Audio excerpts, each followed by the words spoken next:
It was the afternoon of April 2016 where I got that feeling when the world freezes around you, your heart feels cold, and you feel nothing but the tears falling down your eyes like waterfalls. It was that afternoon when I got the news that my little cousin, a person that is a key element to the family and to me, was rushed to the analysis room because one normal day at home he was just laying down as usual, but he started feeling like his soul was leaving his body and that he could not feel anything in him. He felt as if all the energy inside of him was just snatched away. That is when he called his mom, and she checked out that he was presenting bruises in part of his body, and that is when she took him to do some analysis to figure out what had happened to him.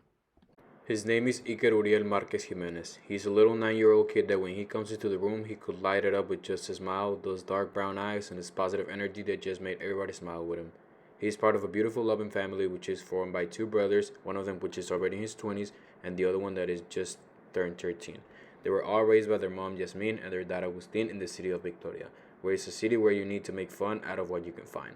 All his life he has been fighting and was raised to fight for what he wants to achieve.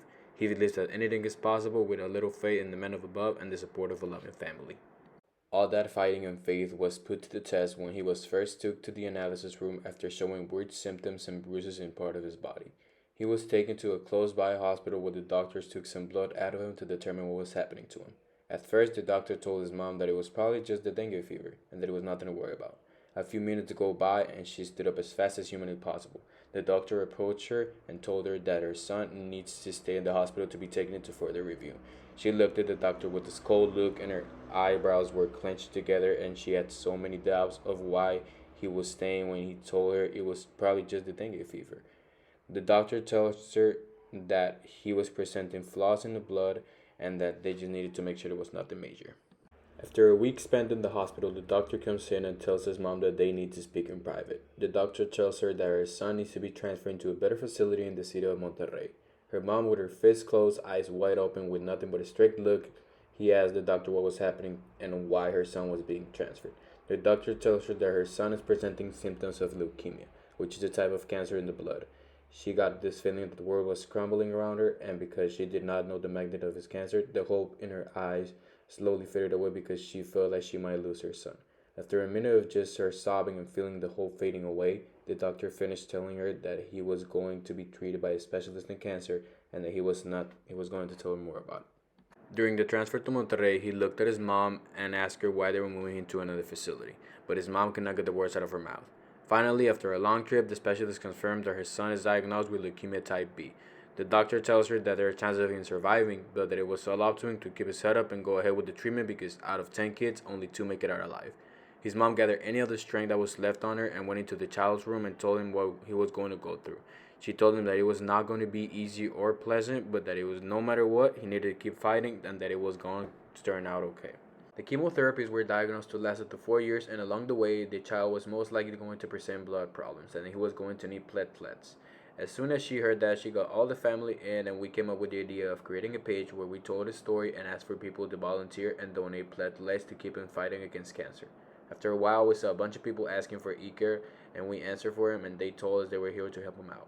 This meant the whole family's eyes were out, and we couldn't say anything but thank them for helping him out. The process was tough, and since he was just 4 at the time, he was going through a lot of pain, and there was time where he told his mom he was sobbing and he didn't want to do this anymore, that he wanted to go back home and keep enjoying his life. That is when her mom called the whole family, and we all came into his room and brought him everything he enjoyed doing. We all brought him toys, drawings, puzzles, and everything with a smile on our faces to light up his world, and he is lighting up ours. During this tough process, he told us he made a lot of friends, but there was this one special one to him that he called his best friend. His name was Elian, and they met in the hospital in Monterrey, and they both had the same age and went through the same treatment. They shared a lot of good talks in the time they were in the room and played a lot of music and puzzles. He described the talks with Elian as relaxing and relieving to him, since he was the only person other than family that he talked to. One day, Igor was waiting for Elian in his room, but he didn't go, and he got worried about him. After a day, Elian's mom gave him the news, with tears in her eyes and sobbing, that Elian was now looking over him and was resting easy with God. He could look at her with those bright eyes he always has, but this time with tears in them. He told her that he knew he was going to be in a better place and that one day he was going to see him again. After 4 years of chemotherapy and harsh treatment, the doctor came into Iker's room and told him that he made it through the treatment and is now under just vigilance. He jumped out of his bed glad that those needles were out of him and jumped to his hug to his mom with tears in both of their eyes.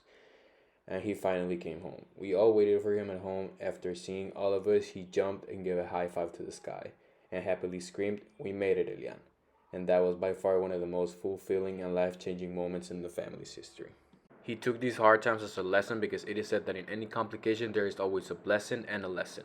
He showed us that out of nowhere time can be snatched away from us and that we must enjoy the little things and be happy that we got to live another day. He learned that with the support of a loving family and the faith in the man of above, it does not matter what you go through, those two people are always going to be by your side through thick and thin.